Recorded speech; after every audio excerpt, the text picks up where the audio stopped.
প্রিয় শিক্ষার্থী বন্ধুরা, তোমরা সবাই কেমন আছো? আশা করছি সবাই অনেক বেশি ভালো আছো। তোমাদের জন্য আজকে আমার ধারাবাহিকভাবে সাজেশনগুলো তোমরা দেখতে পাচ্ছ, আমি প্রতিনিয়ত আপলোড করে যাচ্ছি। রাষ্ট্রবিজ্ঞান ডিপার্টমেন্ট অনার্স দ্বিতীয় বর্ষ 2025 2026। আজকের বিষয় হলো রাজনৈতিক সংগঠন এবং ব্রিটেন মার্কিন যুক্তরাষ্ট্রের রাজনৈতিক ব্যবস্থা। তোমাদের জন্য কিন্তু অলরেডি আমি কিন্তু ধারাবাহিকভাবে প্রতিটা সাবজেক্টের সাজেশন কিন্তু আপলোড করে দিয়েছি, তোমরা চাইলে দেখে নিতে পারো। তো যেহেতু আজকে 909 কোডের আজকে বিষয়টা আবারও দেখতে পাচ্ছ, রাজনৈতিক সংগঠন ও ব্রিটেন মার্কিন যুক্তরাষ্ট্রের রাজনৈতিক ব্যবস্থা, তা এখানে আজকে তোমরা পাবা অতি সংক্ষিপ্ত সংক্ষিপ্ত এবং রচনামূলক প্রশ্ন, অতি সংক্ষিপ্ত প্রশ্ন উত্তরগুলো। ভিডিওতে একটা লাইক করো, তোমার বন্ধু বান্ধবীদের মধ্যে শেয়ার করো আমাদের এই চ্যানেলের কথাগুলো। এখন দেখে নেওয়া যাক, আমরা অতি সংক্ষিপ্ত প্রশ্নগুলো দেখে নিই। প্রথমে আমরা যে বিষয়টা দেখছি সেটা হলো অতি সংক্ষিপ্ত প্রশ্ন ও উত্তরে সংশোধন পদ্ধতি অনুসারে সংবিধান কত প্রকার? দুই প্রকার, একটা হলো সুপরিবর্তনীয়, একটা হলো দুষ্পরিবর্তনীয়। সংবিধানে দুইটি উৎসের নাম লেখো। সংবিধানে দুইটি উৎসের নাম লেখো। একটা হলো প্রচলিত প্রথা, 2 নম্বর হলো পার্লামেন্ট। 3 নাম্বার দেখতে পাচ্ছ মডার্ন কনস্টিটিউশন গ্রন্থের রচয়িতা কে? সি ইয়ার। হ্যাঁ, পৃথিবীর কোন দেশের সংবিধানের বিবর্তনের মাধ্যমে প্রতিষ্ঠিত হয়েছে? ব্রিটেনের সংবিধান। ব্রিটেনের সংবিধান কোন ধরনের? অলিখিত ও প্রথাভিত্তিক। কোন সংবিধানকে the mother of the constitution বলা হয়? ব্রিটিশ সংবিধানকে the mother of the constitution বলা হয়ে থাকে। বিল অফ রাইটস বা অধিকারের বিল কত সালে অনুমোদিত হয়? 1689 সালে অনুমোদিত হয়। রক্তপাতহীন বিপ্লব বলা হয় কোন বিপ্লবকে? গৌরবময় বিপ্লবকে। চাপ সৃষ্টিকারী গোষ্ঠীর প্রধান লক্ষ্য কী? সরকার গঠনের চেষ্টা না করে সরকারকে প্রভাবিত করা। চাপ সৃষ্টিকারী গোষ্ঠীর দুটি উদাহরণ লিখো। বণিক সমিতি, শিক্ষক সমিতি, ছাত্র সংসদ ইত্যাদি। জনমত বলতে কি বোঝো? জনমত হলো জনকল্যাণকামী, সুসংবদ্ধ ও সুদৃঢ় অভিমত। Voice of the people is the voice of God কার উক্তি? Jacques Rousseau. Public opinion is neither public nor opinion কার উক্তি? অধ্যাপক গেটেল। সরকারের অঙ্গ কি? 3টি। সরকারের অঙ্গ কি কি? শাসন বিভাগ, আইন বিভাগ, বিচার বিভাগ। প্রশ্ন বিভিন্নভাবে আসতে পারে, তোমরা ভালো মতো আয়ত্ত করে নিবা, ঠিক আছে? তারপরে দেখতে পাচ্ছ যে সরকারের চতুর্থ অঙ্গ কোনটি? নির্বাচক মণ্ডলী। সরকারের আধুনিক শ্রেণীবিভাগ করেছেন কে? অধ্যাপক লিকক। অধ্যাপক লিকক। আইনসভার প্রধান 3টি কাজ কি? আইন প্রণয়ন, সংবিধান রচনা এবং শাসন বিভাগকে নিয়ন্ত্রণ। অধ্যাদেশ কি? সংসদ অকার্যকর বা বন্ধ থাকলে রাষ্ট্রের জরুরি প্রয়োজনে রাষ্ট্রপতি যে আইন জারি করেন তাকে অধ্যাদেশ বলে। একনায়কতন্ত্র কি? যে শাসন ব্যবস্থায় সার্বভৌমত্ব ক্ষমতা অর্জনের হাতে কেন্দ্রভুক্ত থাকে তাকে একনায়কতন্ত্র বলে। অ্যারিস্টটলের মতে সর্বোত্তম সরকার কোনটি? পলিটি অথবা মধ্যতন্ত্র। গণতন্ত্রের বিপরীত রূপ কি? স্বৈরতন্ত্র বা একনায়কতন্ত্র। নাৎসিবাদের জনক কে? Adolf Hitler. ফ্যাসিবাদের জনক কে? মুসোলিনি। গণতন্ত্র সফলতার 3টি শর্ত লিখো। আইনের শাসন, স্বাধীন প্রচারণা, প্রচার মাধ্যম এবং গণতান্ত্রিক ঐতিহ্য। গণতন্ত্র হলো জনগণের দ্বারা জনগণের জন্য জনগণের সরকার কার উক্তি? Abraham Lincoln. ডেমো শব্দের অর্থ কী? জনগণ। মন্ত্রী পরিষদ শাসিত সরকারের আরেক নাম কি? সংসদীয় সরকার।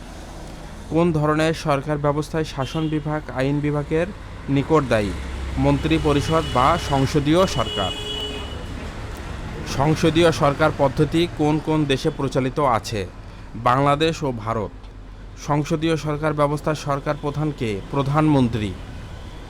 আধুনিক সংসদীয় গণতন্ত্রের জনক কে? John Locke. এককেন্দ্রিক সরকার কি? সাংবিধানিকভাবে সকল ক্ষমতা কেন্দ্রের হাতে ন্যস্ত থাকলে তাকে এককেন্দ্রিক সরকার বলে। এককেন্দ্রিক সরকারের বিপরীত পদ্ধতি কি? যুক্তরাষ্ট্রীয় সরকার। যুক্তরাষ্ট্রীয় সরকারের দুটি বৈশিষ্ট্য লিখো। এক হলো দুই ধরনের সরকার, লিখিত ও দুষ্পরিবর্তনীয় সংবিধান। ফেডার শব্দের অর্থ কি? সন্ধি অথবা মিলন। ইউকের পূর্ণরূপ কি? United kingdom. গ্রেট ব্রিটেনের সাংবিধানিক নাম কি? The United Kingdom, the Great Britain and Northern Ireland. রাজতন্ত্র কি? বংশানুক্রমিক শাসক তার ইচ্ছামতো সাম্রাজ্য পরিচালনা করাকে রাজতন্ত্র বলা হয়ে থাকে। ব্রিটেনে কোন ধরনের রাজতন্ত্র রয়েছে? সাংবিধানিক বা নিয়মতান্ত্রিক রাজতন্ত্র। ব্রিটিশ আইনসভার নাম কি? ব্রিটিশ আইনসভার নাম হলো পার্লামেন্ট। ব্রিটিশ আইনসভা কয় কক্ষ বিশিষ্ট এবং কি কি? 2 কক্ষ বিশিষ্ট, লর্ডসভা ও কমন্স সভা। ব্রিটিশ পার্লামেন্টের উচ্চকক্ষের নাম কি? লর্ড সভা। লর্ডসভায় সভাপতিত্ব করেন কে? Lord Chancellor. ব্রিটিশ কমন সভাপতি সংখ্যা কতজন? 650 জন। ব্রিটিশ কমন সভার অধিবেশনের আহ্বান করেন কে? রাজা ও রানী। ব্রিটিশ ক্যাবিনেটের প্রধানকে? প্রধানমন্ত্রী। যুক্তরাষ্ট্রের সরকারের প্রধানকে? প্রধানমন্ত্রী। যুক্তরাষ্ট্রের বর্তমান প্রধানমন্ত্রী কে? এটা ভুল হবে, এটা বর্তমানে প্রধানমন্ত্রী যুক্তরাষ্ট্রের sir clear Starmer. Privy council কি? ব্রিটেনের রাজা, পরামর্শদাতা ও উপদেষ্টা মণ্ডলীকে প্রিভি কাউন্সিল বলা হয়। ইউএসএ এর পূর্ণরূপ কি? United state of kingdom, America. America যুক্তরাষ্ট্রের অঙ্গ কয়টি? 50টি। মার্কিন যুক্তরাষ্ট্রের প্রধান রাষ্ট্রপতিকে? George Washington. মার্কিন যুক্তরাষ্ট্রের বর্তমান রাষ্ট্রপতি কে? Donald Trump. মার্কিন যুক্তরাষ্ট্রের ভেটো ক্ষমতা প্রয়োগ করেন কে? মার্কিন রাষ্ট্রপতি। ভেটো কি? ভেটো অর্থ মানি না। মার্কিন প্রেসিডেন্টের কংগ্রেস যে কোনো বিলে ভেটো দিতে পারে। মার্কিন যুক্তরাষ্ট্র কোন প্রকৃতির সরকার? রাষ্ট্রপতি শাসিত সরকার। মার্কিন রাষ্ট্রপতির কার্যকাল মেয়াদ কত বছর? 4 বছর। আমাদের যেমন 5 বছর, তাদের 4 বছর। মার্কিন যুক্তরাষ্ট্রের রাষ্ট্রপতি কিভাবে নির্বাচিত হন? নির্বাচিত সংস্থা ইলেকটোরাল কলেজের মাধ্যমে। মার্কিন যুক্তরাষ্ট্রের আইনসভার নাম কি? মার্কিন যুক্তরাষ্ট্রের আইনসভার নাম হলো কংগ্রেস। মার্কিন কংগ্রেসের উচ্চ কক্ষের নাম কি? সিনেট। মার্কিন সিনেটের সদস্য সংখ্যা কত? 100 জন। মার্কিন সংবিধানের 3টি বৈশিষ্ট্য লিখো। যুক্তরাষ্ট্রীয় ব্যবস্থা, লিখিত সংবিধান এবং দুষ্পরিবর্তনীয় সংবিধান। মার্কিন প্রতিনিধির সভার সংসদ বা সদস্য সংখ্যা কত? 435 জন। মার্কিন যুক্তরাষ্ট্রের বর্তমান ক্ষমতাসীন দলের নাম কি? Democratic party. মার্কিন যুক্তরাষ্ট্রের দলীয় ব্যবস্থা কোন ধরনের? দ্বিদলীয়। মার্কিন যুক্তরাষ্ট্রের সর্বোচ্চ আদালতের নাম কি? Supreme Court. মার্কিন সংবিধানের অভিভাবক ও ব্যাখ্যাকার কে? মার্কিন Supreme Court. Constitution is the way of life the state has chosen for itself. এটা কার উক্তি? অ্যারিস্টটল। ক্ষমতা স্বতন্ত্রীকরণ নীতির প্রবক্তাকে? Montesquieu. The spirit of laws গ্রন্থের প্রণেতাকে? মন্টেস্কু। ব্রিটিশ সংবিধান।